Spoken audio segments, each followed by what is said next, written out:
রেউরি কদম্বতীরা দেবতা পূজনে সব সখীগণে রাধিকায় রাধিয়াছিলা। যার যার হাতে পশুরাগুলো সাজিয়ে নিয়ে এবার যাবে তারা সূর্য মন্দিরে। এহেন সময়কালে একজন ডাকছে, ও মা! আমার কথাগুলো বোঝা যাচ্ছে মামা? বুঝতে পারছেন? বলে, ও মা! কে ডাকছে? মামা বলে, কে ডাকে? দেখার ঘরে ননদ নাই হোসেন জটিলার একমাত্র মেয়ে কুটিলা। বলে, ও মা!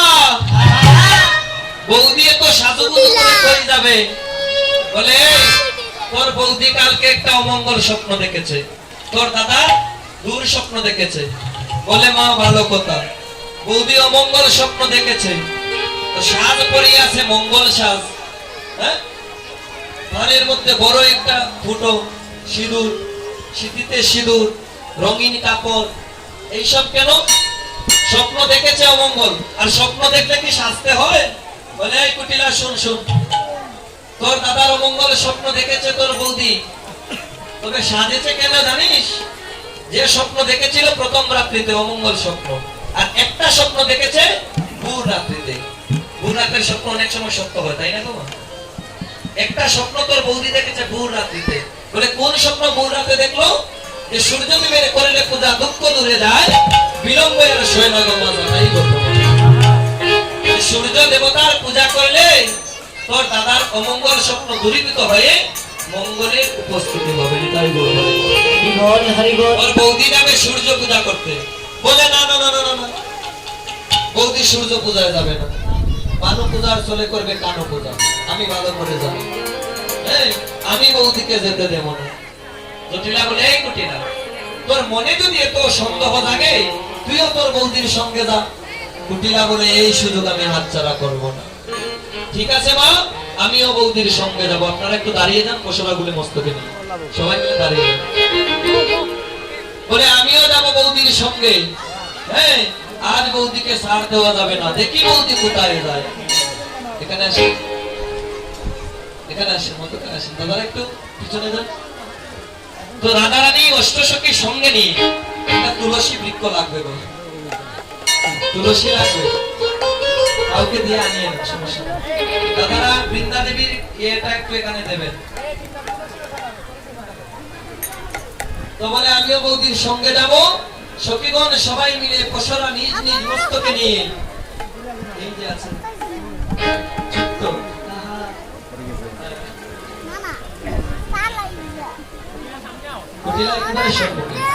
তবে তুলসী বৃক্ষকে দানে রাখিয়া আপনারা পদক্ষেপ করবেন।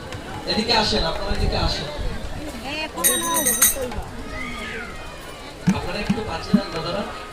তো সখীগণ সঙ্গে নিয়ে আজ রাধারানী যাচ্ছে সূর্য মন্দিরে। সূর্য মন্দিরে প্রস্থান করছে, তবে আনন্দ চিত্তে নৃত্য করে করে নৃত্য গীত করতে হবে আপনারা। হ্যাঁ, আগে আগে থাকবে, সবাই মিলে একটা ধ্বনি করবেন মায়েরা। নিতাই গৌর হরি বল, চলে রে চলে রাধা বিনোদিনী, চলে রে চলে রাধা বিনোদিনী, ও চলে রে চলে রাধা বিনোদিনী, ও চলে রে চলে রাধা বিনোদিনী,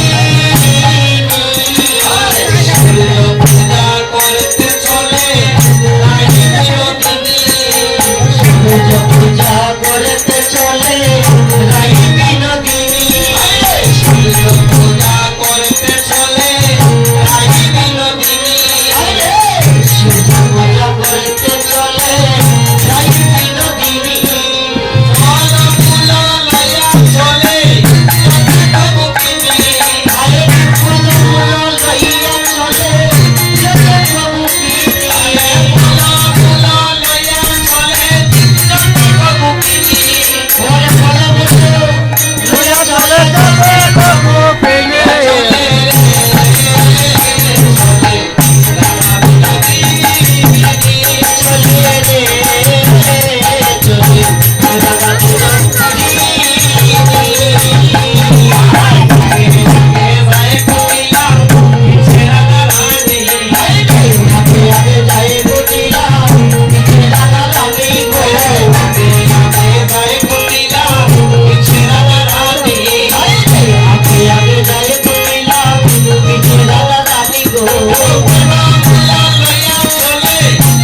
আগে যায় কুটিলা, পিছে রাধা রানী। কুটিলা তো আগে আগে যাচ্ছে, এহেন সময়কালে বলে, ও বৌদি, বৌদি দাঁড়াও দাঁড়াও দাঁড়াও। কি হয়েছে ননদী, ডাকছিস কেন? বৌদি গো, এমন সুন্দর বনে সুন্দর বন কে বাসি ছিল, সুন্দর বন কে বাসি ছিল, সুন্দর বন কে বাসি ছিল,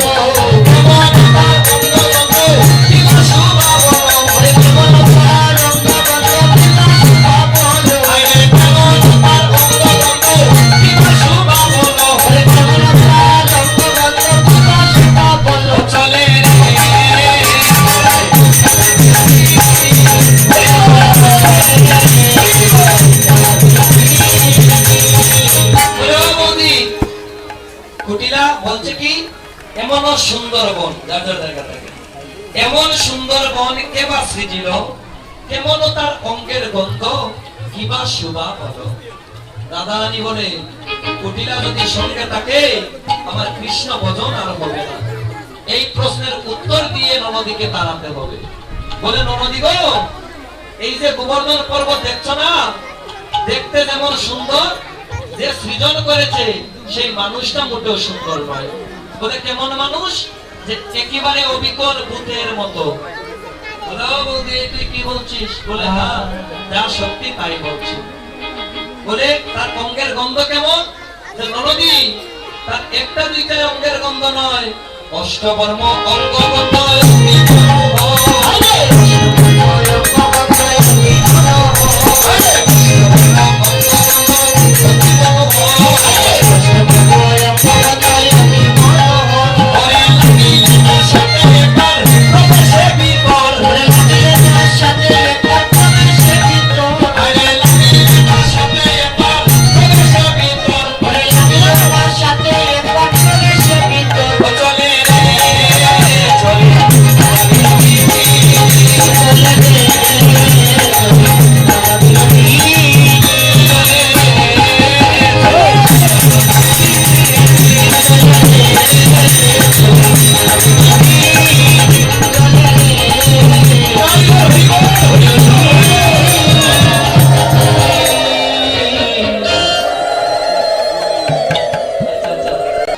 উঁচু পর্বত আছে না, সেখানে নিয়ে যায় তাকে। সে যখন মাতাল হয়ে যায়, তার রাজ্য জ্ঞান থাকে না, তাকে সেই গোবর্ধন পর্বতে নিয়ে যায়। বলে, গোবর্ধন পর্বতে নিয়ে গেলে কি হয়? যে বৃন্দাবনে যারা সতী নারী, তাদের সতীত্ব হরণ করিয়া সেই পর্বত থেকে ফেলে দেয়, আর সে মারা যায়। বলে, ও বৌদি, তোমার বোঝা তুমি করো, আমি নাই।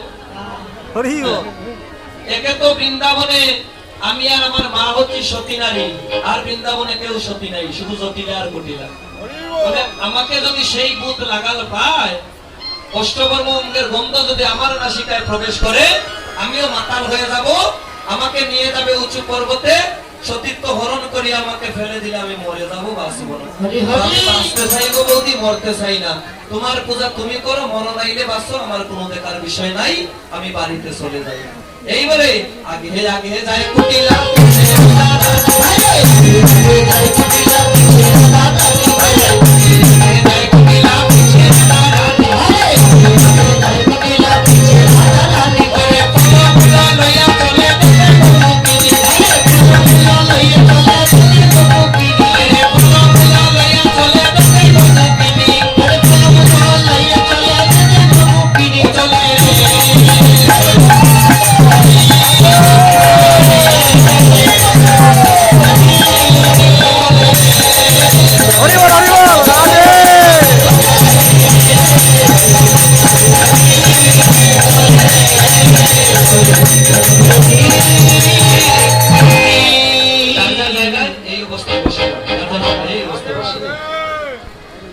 যখন বৃন্দাবনে প্রবেশ করলো নিধুবনে, কোথাও গোবিন্দের দেখা পাচ্ছে না।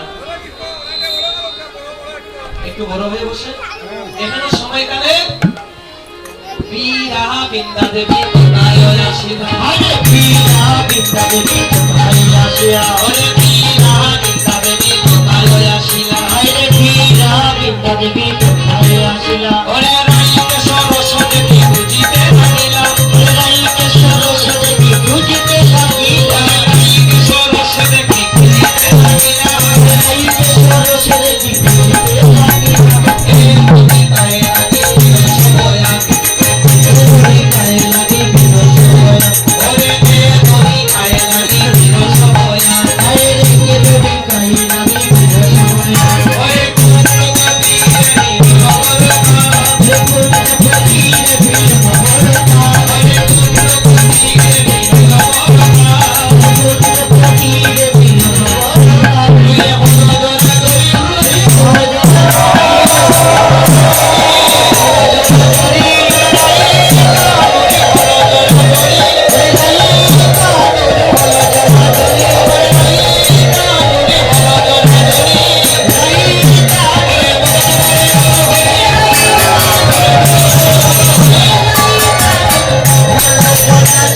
নিতাই গৌর হরি বল। তো আজ রাধা গোবিন্দের মিলন হলো। বীরা বৃন্দা দেবী কোথায় আসিলা, রাইকে সরস দেখি খুশিতে লাগিলা। এ ধ্বনি কাহে লাগি বিরস বয়ান। রাধারানী বিরস বয়ানে বসে আছে। বীরা বলছে তুই এমন করে বসে আছিস কেন? এ ধ্বনি কাহে লাগি বিরস বয়ান, হেন কালে কুণ্ডক তীরে মিলল বরকান, দুই হলো জোড়াধরি। রাইকানোর যখন জোড়াধরি হলো, সখীরা বলছে দাঁড়াও দাঁড়াও, এখানে শুধু শেষ নয়, আজ এই বৃন্দাবনে ফুল তোলা লীলা হবে, হ্যাঁ, জল খেলা হবে, পাশা খেলা হবে, তৎপর সূর্য পূজা হবে। গোবিন্দ বলে সখীগণ তোরা এসেছিস মনে বাসনা নিয়ে, তবে আমার কথাটা একটু লক্ষ্য কর। এই যে সূর্যদেব, যদি সূর্য হস্ত চলে যায়, রাধারানীর কৃষ্ণ কলঙ্কিনী নাম হয়ে যাবে। সূর্য থাকতে থাকতে রাধারানীকে গৃহে দিতে হবে, নয়তো কৃষ্ণ কলঙ্কিনী নাম হয়ে যাবে। তবে তোদের সাথে এতটা খেলা করা যাবে না, শুধু পাশা খেলাটাই তোরা করে নে। নিতাই গৌর হরি বল। বলি উৎসবটা করে নে, বলি উৎসবটা করে তৎপর আমরা মিলিত হয়ে সবাই সম্মিলিত ভাবে রাধারানীকে গৃহে পাঠাবো। সূর্য পূজা অন্তে, গোবিন্দ পূজা অন্তে। এই বলে আবির এনেছেন গো, শুধু আবিরের কাজ। আমরা হোলি উৎসবের একটা গান গাইবো, সবাই মিলে আমাদের সাথে গাইবেন কিন্তু। যদুনাথ দাসের বড় ভাই মধুসূদন দাস যে গানটা রচনা করেছেন, আজ হোলি কেল বলে শাম। তবে আমরা সেই গানটা বাবা অনেকভাবে বিকৃত হয়ে গিয়েছে, অনেকজন অনেকভাবে বিভিন্ন ভাবে গায়। তবে এটা হচ্ছে মহাজনী পদ, যদুনাথ দাসের বড় ভাই মধুসূদন দাস যে গান রচনা করেছেন, সেই গানের মাধ্যমে আমরা হোলি উৎসবটা করে নেব। একজন আরেকজন মাইকেও আবিরটা দিয়ে দেবেন, আশেপাশে যারা আছে সবাইকে দিয়ে দেবেন। আজ হোলি খেলব হরে শ্যাম,